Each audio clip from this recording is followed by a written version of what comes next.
Guys 2025 आ गया है और 2024 चला गया है और 2024 के जाते जाते ही हमें एसआईपी म्यूचुअल फंड्स का क्रेज कम होता दिखाई दिया है। इसकी एक सबसे बड़ी वजह स्टॉक मार्केट का लगातार गिरना भी है। मार्केट ने पिछले एक साल में लगभग एफडी जितने रिटर्न्स ही दिए हैं। एफडी को सिक्योर माना जाता है और वहीं मार्केट को रिस्की। और अगर वहीं मार्केट के पिछले 6 महीने के रिटर्न्स की बात की जाए तो ये रिटर्न्स हमें नेगेटिव में दिखाई देते हैं और ऐसी कंडीशन में लोग अपना पोर्टफोलियो रेड देखकर पैनिक कर जाते हैं। प्रॉफिट सभी को आता अच्छा लगता है लेकिन लॉस कोई नहीं देखना चाहता। ऐसी कंडीशन में जो लोग पैनिक करते हैं एक्चुअल में वे स्टॉक मार्केट के बारे में कुछ नहीं जानते। उन्होंने म्यूचुअल फंड में एसआईपी की ही इस वजह से होगी कि उन्होंने कोई ऐड देखा होगा कि म्यूचुअल फंड सही है और बस कर दिया इन्वेस्ट। मोस्टली लोग ये जानते ही नहीं है कि एसआईपी एक्चुअल में क्या है, ये काम कैसे करती है और ये कहाँ इन्वेस्टेड होती है। और जो लोग ये जानते भी हैं कि एसआईपी कैसे वर्क करती है और ये कहाँ पर इन्वेस्टेड होती है, तो उन लोगों को ये नहीं पता है कि एसआईपी कितने टाइप्स की होती है और उन्होंने किस टाइप की एसआईपी में इन्वेस्ट कर रखा है। गाइज वैसे तो हमने पहले भी काफी सारी वीडियोस में ये बताया हुआ है कि एसआईपी कितने टाइप्स की होती है, एसआईपी क्या है, लेकिन गाइज आपको हम फिर से इस वीडियो के थ्रू बताने वाले हैं कि एसआईपी क्या है और ये कैसे इन्वेस्टेड होती है और इसके क्या टाइप्स हैं और किसी भी एसआईपी में इन्वेस्ट करने से पहले हमें क्या चीजें देखनी चाहिए और हमारी फाइनेंशियल कंडीशन और गोल्स के हिसाब से कौन सी एसआईपी करना बेस्ट रहेगा। गाइज आप सभी से रिक्वेस्ट है कि इस वीडियो को लास्ट तक मिस मत करना, क्योंकि गाइज मैं वादा करता हूँ कि ये वीडियो आपके लिए काफी नॉलेजेबल होने वाला है। एसआईपी यानी systematic investment plan. Guys SIP को समझने से पहले हमें स्टॉक मार्केट के बेसिक कॉन्सेप्ट को समझ लेना चाहिए। हमें इन्वेस्ट क्यों करना चाहिए? इन्वेस्ट हम बेसिकली अपने आप को फाइनेंशियली फ्री बनाने और अपने फ्यूचर को सिक्योर करने के लिए करते हैं। लेकिन अब सवाल आता है, हम अपना पैसा बैंक्स में भी तो रख सकते हैं जो ज्यादा सिक्योर ऑप्शन है। हाँ रख सकते हैं, लेकिन महंगाई की वजह से टाइम के साथ साथ उस रखे हुए पैसे की वैल्यू कम होती जाती है। फॉर एग्जाम्पल आपने आज से 10 साल पहले 50,000 रुपए अपने बैंक अकाउंट में डाले ताकि आप अपने लड़के को स्प्लेंडर बाइक दिला सकें। 2013 में स्प्लेंडर बाइक का प्राइस लगभग 50,000 रुपए था, लेकिन जब आज आपका लड़का बड़ा हो गया है और उसे बाइक की जरूरत है तो उस बाइक का प्राइस बढ़कर 85,000 रुपए हो चुका है और आपके बैंक में रखे आपके 50,000 रुपए अभी तक सिर्फ 60,000 रुपए ही हुए हैं। ऐसा इसलिए हुआ क्योंकि इंडिया का इन्फ्लेशन रेट यानी महंगाई दर लगभग 6 to 7% है और बैंक से हमें सिर्फ 2 से 3% रिटर्न ही मिलता है। इसलिए बैंक्स में रखा पैसा वैल्यू वाइज कम होता जाता है। इसलिए इन्वेस्टिंग बहुत जरूरी हो जाती है ताकि आपके पैसों की वैल्यू बढ़े और इन्फ्लेशन को बीट कर पाए। अब हमें ये तो मालूम है कि इन्वेस्टमेंट क्यों जरूरी है, लेकिन अब इन्वेस्ट कहाँ करें? इन्वेस्टमेंट के तो बहुत सारे ऑप्शंस हैं, जैसे बैंक एफडी हमारे दिमाग में आने वाली सबसे पहली चीज है और बैंक एफडी को सबसे सेफेस्ट इन्वेस्टमेंट माना जाता है, जहां से आपको 6 to 7% रिटर्न मिल जाता है। लेकिन इन्फ्लेशन रेट भी लगभग 6 to 7% के पास ही है। इस तरह एफडी से पैसा सेव तो होगा लेकिन ग्रो नहीं होगा। एफडी से सिर्फ आप इन्फ्लेशन को बीट कर पाओगे। एफडी के बाद सबसे सेफेस्ट इन्वेस्टमेंट है गवर्नमेंट बॉन्ड्स, जहां से आपको 7 to 8% रिटर्न्स मिल जाते हैं, जो इन्फ्लेशन से लिटिल बिट एक्स्ट्रा भी है। देन आता है कॉर्पोरेट बॉन्ड, जहां से आपको 7 to 8% के रिटर्न मिलते हैं।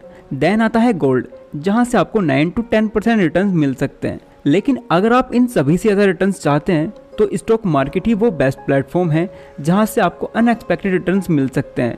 लेकिन अगर हम एवरेज रिटर्न की बात करें तो आप स्टॉक मार्केट से 12 to 20% के रिटर्न आसानी से कमा सकते हैं। यही वो प्लेस है जहां आपका पैसा बहुत ही तेजी से ग्रो कर सकता है। जब हम इन्वेस्ट करते हैं तो मेनली हमारे 2 एम्स होने चाहिए। फर्स्ट इन्फ्लेशन को बीट करना, सेकंड अपनी वेल्थ को ग्रो करना।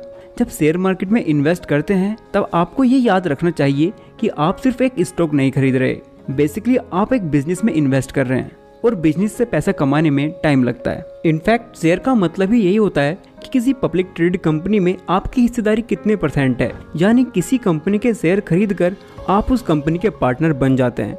ऐसे आप उस कंपनी की प्रोग्रेस और ग्रोथ का हिस्सा होते हैं। अब कंपनी जितना भी प्रॉफिट बनाएगी उससे आपको भी हिस्सा दिया जाएगा। इसलिए शेयर्स खरीदने के बाद अगर शेयर्स का प्राइस थोड़ा बहुत गिरता है या थोड़ा बहुत बढ़ जाता है तो आपको सिर्फ थोड़ी बहुत रिसर्च करनी है कि आखिर शेयर का प्राइस गिर क्यों रहा है या बढ़ क्यों रहा है। आप अपने पैसे किसी हाई रिटर्न स्कीम में इन्वेस्ट करना चाहते हैं बट डायरेक्ट स्टॉक मार्केट में इन्वेस्ट करने से डरते हैं तो आपके लिए म्यूचुअल फंड्स बेस्ट हैं। म्यूचुअल फंड्स में लगा पैसा वैसे तो स्टॉक मार्केट में ही लगता है, हाउएवर यहाँ आपका पैसा किसी एक स्टॉक में लगने के बजाय सैकड़ों कंपनियों के स्टॉक में लगा होता है। सो डायरेक्ट स्टॉक मार्केट में इन्वेस्ट करने के कंपैरेटिवली म्यूचुअल फंड्स सिक्योर हैं। हम में से बहुत से लोगों को इन्वेस्टिंग तो करनी होती है बट हमें मार्केट की इनफ नॉलेज नहीं है, हमारे पास टाइम भी कम है, हम अपने इमोशंस को कंट्रोल नहीं कर पाते और अक्सर गलत डिसीजंस ले लेते हैं। तो SIP आपके लिए बेस्ट ऑप्शन है। SIP का फुल फॉर्म होता है सिस्टमैटिक इन्वेस्टमेंट प्लान। इसमें इन्वेस्टमेंट के लिए आपको ज्यादा मार्केट को समझने की जरूरत नहीं है और न ही इसके लिए समय की जरूरत है। इस वीडियो के बाद आपके पास SIP की कंप्लीट नॉलेज होगी। तो आइए SIP और म्यूचुअल फंड के सारे सवालों का जवाब एक एक करके जानते हैं। SIP क्या है? SIP एक इन्वेस्टमेंट स्ट्रेटजी है जिसकी हेल्प से आप म्यूचुअल फंड्स के जरिए स्टॉक्स में इन्वेस्ट कर सकते हैं। बेसिकली होता क्या है, हम इन्वेस्ट के लिए एक एक्सपर्ट का सहारा लेते हैं। अपने पैसे हम एक एक्सपर्ट को देते हैं जो अपना टाइम और नॉलेज लगाकर हमारे पैसों को अच्छी कंपनीज में इन्वेस्ट करता है, जिसके बदले में वो आपके प्रॉफिट का कुछ हिस्सा अपने पास रख लेता है और बचे हुए प्रॉफिट्स आपको दे देता है। अगर वो एक्सपर्ट लॉस करता है तो उसे आपको कुछ नहीं देना होगा, लेकिन फिर भी आप उसकी फीस के बारे में थोड़ा जान लें। फर्स्ट ऑफ ऑल आप अपने म्यूचुअल फंड्स को सिलेक्ट करें, फिर अपनी SIP बनाओ। इसका मतलब हर महीने आपको म्यूचुअल फंड्स में एक फिक्स अमाउंट इन्वेस्ट करनी होगी। मान लो आप हर महीने 1000 रुपए इन्वेस्ट करना चाहते हो तो आप अपने फंड्स में ऑटो डेबिट लगाओ, जिससे हर महीने आपकी SIP आपके बैंक अकाउंट से हर महीने डेबिट होती रहेगी। इससे आपको SIP के लिए बार बार देखना नहीं होगा, आप आराम से अपनी जॉब कर सकते हैं। कौन से फंड्स बेस्ट हैं? म्यूचुअल फंड्स दो तरह के होते हैं, एक्टिवली म्यूचुअल फंड्स और index mutual funds. Actively mutual funds में एक एक्सपर्ट लगातार मार्केट की मूवमेंट के हिसाब से इन्वेस्ट करता रहता है। दूसरी तरफ आप इंडेक्स म्यूचुअल फंड्स में पैसा लगाकर भूल जाते हैं और 10 से 15 सालों के बाद निकालते हैं। इस फंड में आप देश की टॉप 50 कंपनीज में इन्वेस्ट करते हो। आप ये एज्यूम करके चलते हो कि किसी भी देश की टॉप 50 कंपनीज किसी भी कंडीशंस में बेस्ट परफॉर्म करेंगे ही करेंगी। इंडिया के इंडेक्स फंड को निफ्टी 50 कहा जाता है। यहाँ पर आप सोच रहे होंगे कि एक्टिवली म्यूचुअल फंड्स बेस्ट हैं क्योंकि वहाँ एक्सपर्ट लगातार देख रहा है तो इससे ज्यादा रिटर्न्स देखने को मिलेंगे, बट ऐसा नहीं है। हाँ, शॉर्ट टर्म्स में वो इंडेक्स फंड से ज्यादा रिटर्न्स दे सकता है, बट लॉन्ग टर्म्स में index fund are best. Warren Buffett खुद कहते हैं अगर उन्हें अपनी इन्वेस्टिंग जर्नी फिर से शुरू करनी हो तो वे इंडेक्स फंड से ही शुरू करेंगे। एक स्टडी में पाया गया कि पिछले 20 सालों में 85 actively mutual funds index fund को बीट नहीं कर पाए। SIP की हेल्प से आपको कितना रिटर्न मिल सकता है, आपको कितना रिटर्न मिलना है, ये 3 फैक्टर्स पर डिपेंड करता है। नंबर 1, आप कितने रुपए मार्केट में लगाते हो, जितना ज्यादा पैसा उतने ज्यादा रिटर्न। नंबर 2, आप कितने टाइम के लिए मार्केट में पैसा लगाते हो। अगर आप एक बार पैसा लगाकर 1-2 महीने में ही निकाल लेते हो तो आपके लॉस होने के चांसेस लगभग 95% है। अगर आप 5 to 10 ईयर या उससे ज्यादा टाइम के लिए वेट करते हो तो उससे आपको अच्छे खासे रिटर्न देखने को मिलेंगे। नंबर 3, मार्केट कंडीशंस कैसी हैं, इसे आप कंट्रोल भी नहीं कर सकते। हाँ, अगर आपको लॉस हो रहा है तो आप स्किप मत करना, 5 to 10 ईयर वेट करना तो आपको डेफिनेटली प्रॉफिट ही होगा, यानी आपका रिस्क नियर टू जीरो हो जाता है। मोस्ट इंपोर्टेंट, आपके रिटर्न्स आपके पेशेंस पर डिपेंड करते हैं। अपने फंड्स को विड्रॉल करने से पहले एग्जिट लोड पीरियड चेक कर लें। फॉर एग्जांपल, इस फंड में अगर हम 1 साल से पहले फंड विड्रॉल करते हैं तो हमें एग्जिट लोड प्लस 15% टैक्स अपने प्रॉफिट पर देना होगा, और अगर हम 1 साल के बाद एग्जिट करते हैं तो हमें कोई एग्जिट लोड नहीं देना, सिर्फ अपने प्रॉफिट पर 10% देना होगा, वो भी जब प्रॉफिट 1 लाख से ज्यादा हो। म्यूचुअल फंड्स में आप 2 तरह से इन्वेस्ट कर सकते हो, लमसम और SIP। लमसम में आप FD की तरह एक बार में ही अपने पैसों को लगाकर छोड़ देते हो और SIP में आप थोड़ी थोड़ी राशि हर महीने इन्वेस्ट करते रहते हो। अब सवाल आता है, लमसम करें या SIP। मान लो आपके पास 10 लाख रुपए बैंक अकाउंट में पड़े हैं, तो भी क्या आपको 5000 रुपए की ही SIP हर महीने करनी चाहिए? किसी भी डिसीजन पर पहुंचने से पहले थोड़ा जान लेते हैं। अगर किसी वजह से मार्केट अंडर वैल्यूड है, जैसे कि ईयर 2020 में लॉकडाउन के टाइम पर हुआ था, मार्केट अचानक क्रैश कर गई और बहुत ज़्यादा अंडर वैल्यूड चली गई, तो उस टाइम पर लमसम करना बेस्ट स्ट्रेटजी थी। अब ऐसा टाइम कब आएगा ये कोई नहीं बता सकता, और अगर आप मार्केट के ओवर वैल्यूड होने पर इन्वेस्ट करते हो तो आपको लॉस ही होगा। और दूसरी तरफ अगर आप हर महीने 5000 रुपये SIP करते हो, एक महीने मार्केट ऊपर गया, आपने 5000 रुपये डाले, आपको थोड़े कम यूनिट मिले, फिर दूसरे महीने मार्केट नीचे आया तो भी आपने 5000 रुपये डाले, आपको ज़्यादा यूनिट्स मिले। ऐसे करके आप कंपनीज को उनके एवरेज प्राइस पर खरीद रहे होते हो, जब वो ना ही अंडर वैल्यूड है और ना ही ओवर वैल्यूड। इस तरह SIP से आपको एवरेज रिटर्न्स देखने को मिलते हैं।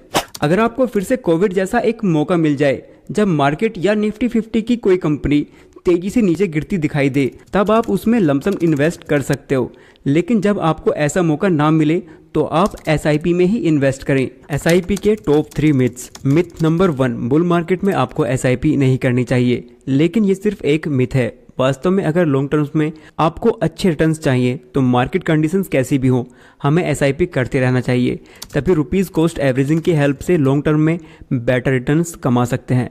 मिथ नंबर 2, एसआईपी को मॉडिफाइड नहीं किया जा सकता, लेकिन असल में एसआईपीज में हमें बहुत ज़्यादा फ्लेक्सिबिलिटी मिलती है। एसआईपी अमाउंट या डेट चेंज करने से लेकर एसआईपी को कुछ टाइम तक पॉज या स्किप भी किया जा सकता है। आप अपनी एसआईपी को कभी भी मॉडिफाई कर सकते हैं।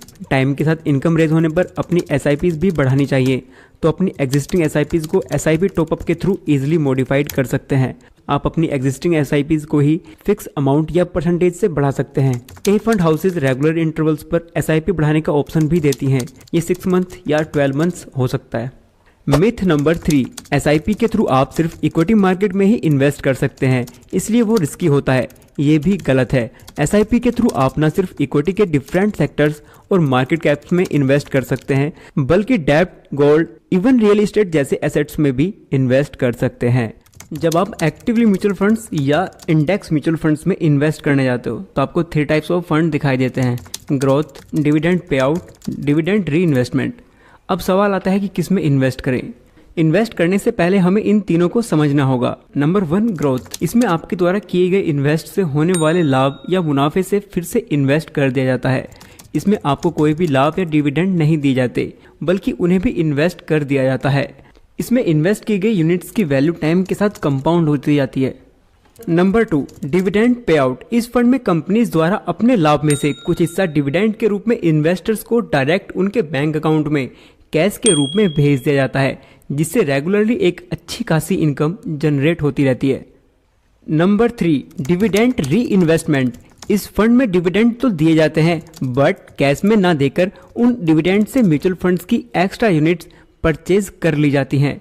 कुछ हद तक ये ग्रोथ की तरह है, लेकिन उससे थोड़ा अलग। ग्रोथ में कोई डिविडेंड नहीं दिया जाता, वो ऑटोमेटिक ऐड हो जाता है, जिससे उसकी यूनिट्स की वैल्यू इंक्रीज होती है। बट री इन्वेस्टमेंट में आपको डिविडेंड देखने को मिलता है। 6 या 1 साल के अंदर आपको डिविडेंड मिल जाता है, जिससे उस फंड की एक्स्ट्रा यूनिट्स बाय कर ली जाती हैं। चलो इसे एक एग्जाम्पल से समझते हैं। मान लो आपने डिविडेंड री इन्वेस्टमेंट ऑप्शन में 50,000 रुपीज़ इन्वेस्ट किए और सेम ग्रोथ ऑप्शन में भी 50,000 रुपीज़। उस समय पर यूनिट वैल्यू दोनों ही ऑप्शंस की 10 रुपीज़ थी, जिससे आपको 5,000 और 5,000 यूनिट्स दी गई। 1 साल के बाद पर यूनिट वैल्यू हो गई 15 रुपीज़, लेकिन डिविडेंड री इन्वेस्टमेंट में आपको 2 रुपीज़ पर यूनिट के हिसाब से डिविडेंड दिया गया, जो होता है 10,000 रुपीज़। लेकिन ग्रोथ ऑप्शन में ऐसा कुछ देखने को नहीं मिलता। डिविडेंड देने के बाद वे 2 रुपीज़ उसकी यूनिट वैल्यू से कम कर लिए गए और डिविडेंड री इन्वेस्टमेंट ऑप्शन की यूनिट वैल्यू हो गई 13 रुपीज़ और वहीं ग्रोथ ऑप्शन की यूनिट वैल्यू हुई 15 रुपीज़। डिविडेंड री इन्वेस्टमेंट ऑप्शन की आपको 10,000 रुपीज़ के डिविडेंड की 769.27 यूनिट्स 13 यूनिट्स पर यूनिट के हिसाब से दे दी गई, जिससे आपकी टोटल यूनिट्स हुई 5,769.27 और वहीं ग्रोथ ऑप्शन की कुल 5,000 यानी सेम रही, जिससे आपकी डिविडेंड री इन्वेस्टमेंट ऑप्शन की टोटल वैल्यू होती है 74,999.99 और वहीं ग्रोथ ऑप्शन की 75,000 यानी डिविडेंड री इन्वेस्टमेंट ऑप्शन से 0.01 रुपीज़ एक्स्ट्रा, जो कुछ खास नहीं है, लेकिन अंतर समझाने के लिए काफ़ी है। ETF यानी एक्सचेंज ट्रेडेड फंड, इसके बारे में आपने सुना होगा। इस वीडियो में हम बात करेंगे ये होता क्या है, कैसे हम इसमें इन्वेस्ट कर सकते हैं और साथ ही इसके टाइप्स और एडवांटेजेस के बारे में भी समझेंगे और साथ ही साथ ये भी समझेंगे कि म्यूचुअल फंड से कैसे अलग है। ETF क्या है? ETF एक इन्वेस्टिंग मेथड है। ETFs की ट्रेडिंग स्टॉक एक्सचेंज पर होती है। जैसे हम म्यूचुअल फंड्स में इन्वेस्ट करते हैं तो हमें म्यूचुअल फंड्स की यूनिट्स प्रोवाइड की जाती हैं, जिसकी प्राइस दिन में सिर्फ एक बार मार्केट क्लोज होने के बाद ही चेंज होती है। लेकिन ETFs की ट्रेडिंग स्टॉक्स की तरह होती है, जिस वजह से इसकी प्राइस भी हर सेकंड चेंज होती रहती है। हम इसे स्टॉक्स की तरह ही आसानी से बाय और सेल कर सकते हैं। ETFs में स्टॉक्स और म्यूचुअल फंड्स दोनों के कैरेक्टरिस्टिक्स होते हैं। ETFs के सेवरल टाइप्स हैं। For example stocks ETFs, bond ETFs, commodity ETFs, gold ETFs या रियल एस्टेट ETFs। एक ETF जिस टाइप का होता है उसके फंड्स उसी टाइप की चीजों में इन्वेस्टेड रहते हैं। जैसे स्टॉक ETF में ETF के फंड स्टॉक में इन्वेस्टेड रहते हैं और गोल्ड ETF में ETF के फंड गोल्ड में इन्वेस्टेड रहते हैं। ETF में हमें म्यूचुअल फंड्स की तरह कोई मैनेजमेंट फी नहीं देनी पड़ती, उसमें हमें स्टॉक्स की तरह ब्रोकरेज और टैक्स देना पड़ता है। अगर आप डायरेक्टली खुद से स्टॉक्स में इन्वेस्ट नहीं करना चाहते तो इनडायरेक्टली स्टॉक मार्केट में इन्वेस्ट करने के लिए म्यूचुअल फंड्स और ETFs बेस्ट हैं। इसमें ज़्यादा रिसर्च करने या मार्केट के अप्स एंड डाउन्स को समझने की ज़रूरत नहीं होती। बस आप अपना डीमेट अकाउंट खोलिए और 500 रुपये से भी ETFs और म्यूचुअल फंड में इन्वेस्ट कर सकते हैं। NFO क्या है? NFO में इन्वेस्ट करने से क्या फ़ायदे हैं? क्या इसमें इन्वेस्ट करने से हमारे पैसे रातों रात डबल हो जाएंगे? NFO की फुल फॉर्म है न्यू फंड ऑफर। ये कोई न्यू स्कीम का ऑफर है। एक्चुअली होता ये है, जब कोई एसेट मैनेजमेंट कंपनी नया फंड लॉन्च कर रही होती है तो उसे फंड्स की रिक्वायरमेंट होती है जिससे वो शेयर्स, बॉन्ड्स आदि में इन्वेस्ट कर पाए, तो वे तब मार्केट में NFO इंट्रोड्यूस करती हैं। NFO काफ़ी हद तक IPOs की तरह ही है। जैसे कंपनीज IPOs के माध्यम से मार्केट से पैसे रेज करती हैं, ठीक वैसे ही इन्वेस्टमेंट फंड्स NFO के माध्यम से पैसे रेज करते हैं। गाइस, चाहे किसी भी तरह की इन्वेस्टमेंट हो, हमारा मेन मकसद होता है प्रॉफिट कमाना। तो ऐसे में अगर हमारा नॉलेज ही अधूरा होगा तो हम राइट डिसीजंस नहीं ले पाएंगे। तो अब जान लेते हैं NFO में हमें कैसे प्रॉफिट होगा। जब भी इन्वेस्टर्स को पता चलता है कि मार्केट में नया NFO आने वाला है तो हमारे और आपके जैसे इन्वेस्टर्स ये सुनकर बहुत खुश हो जाते हैं कि शायद हमें जल्दी पैसे कमाने का मौका मिल रहा है, लाइक IPOs। क्योंकि मोस्टली NFO के NAV ₹10 पर यूनिट होती है, जो कि इन्वेस्टर्स को काफ़ी अट्रैक्ट करती है। हम सोचने लग जाते हैं कि यार इतने कम दाम में यूनिट्स मिल रहे हैं जिससे काफ़ी कम टाइम में हमारे पैसे डबल हो जाएंगे। बट NAV का प्रॉफिट से कोई लेना देना नहीं होता, बल्कि इस बात से होता है कि जिस इन्वेस्टमेंट फंड में तुम इन्वेस्ट कर रहे हो वो कितने % के रिटर्न्स देगा।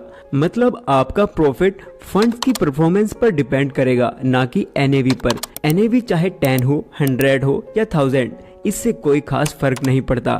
NAF कोई रातों रात पैसे डबल करने वाली स्कीम नहीं है। जैसा कि मैंने एक्सप्लेन किया है, आपका प्रॉफिट NAV पर नहीं, परफॉर्मेंस पर डिपेंड करता है। तो आपको किसी ऐसे फंड या NFO की तलाश करनी चाहिए जिसका ट्रैक रिकॉर्ड अच्छा हो, जिसका पास्ट परफॉर्मेंस ब्रिलियंट हो। दोस्तों, अगर आपको ये इन्फॉर्मेशन अच्छी लगी हो तो वीडियो को लाइक करें और आप इस वीडियो को आउट ऑफ 10 कितना रेट करोगे हमें कमेंट कर बताओ।